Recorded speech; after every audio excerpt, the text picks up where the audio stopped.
habeenkii 27 bisha Ramadaan waa habeenadii la sheegay quraanku sheegay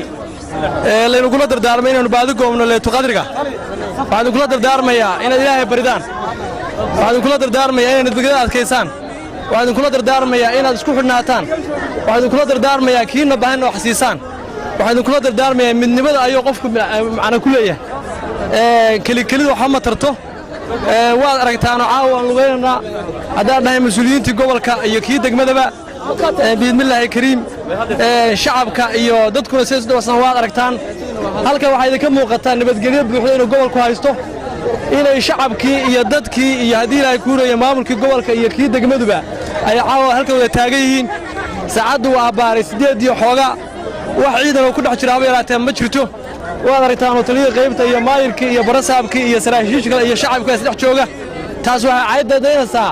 in gobolkana ku gudbay waxyaalo laga sheegayay ee haday tahay nabadgelyo xumaa ka jirta iyo propagandadii inay nabadda ilaashano oo aynu saas u dhex socono diyaar soo ma tidin nabadgelyo xumada in la dagaalo soo diyaar ma tidin ciidan nabadgelyada baabinaysa inuu iska celiyo soo diyaar ma tidin inaynu la shaqeyno dhalinyaradeena maanta xilkan ay soo diyaar ma tidin degmada taliye ku xigeenka ciidanka qaybta gobolka shira waxa weeye farta noogu fiiqaan annagu gacmo furan baan idinku soo dhaweynaynaa waa idin dhagan nugulnahay shacabkayga baa tihiin idinkaan wax idinku nahay idinkaan idinka dhaxnimi waxaan diyaar u nahay inaan idin shaqeyno habeen iyo maalinba waxa weeye qof walba dhibta gurigiisa taalo uu ogyahay waa habeenadii ugu dambeeyay ee leeyahay khadri ugu jiray waa habeenadii ugu dambeeyay tobankii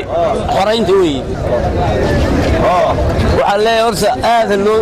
Ilaahay waxa loo weydiisay nin walba waxa saxay Ilaahay weydiisay waxa aqbaliyada islaamka nabadgelyada laga shaqeeyo wallahi taaraha cadcad iyo ilmada yaryada quruxda badbadan ee halkaas soo taagan iyo waxa soo dhalaalay nabadgelyada lagu leeyahay helay farafar hareerihiina saaweega caalamka saaweega meel loo soo gubanayso taagnaaysan jirin wax carqalada ayadoo lagu jiro bisha Ramadaan 10keeda ugu dambeeyay ayadoo soo dhawaaday ciida ayadoo aysan wax dhibaato jirin oo si nabad iyo si farxad leh aan ugu dhaxliidano magaaladeeda Laascaanood gobolka Sool waxaana noogu wacan maayirka gobolka barasaabka ciidamada ammaanka oo si fiican noogu sugay ammaanka gobolka Sool ilaahaasaan ku soo gabagabeynaya waxaan salaamayaa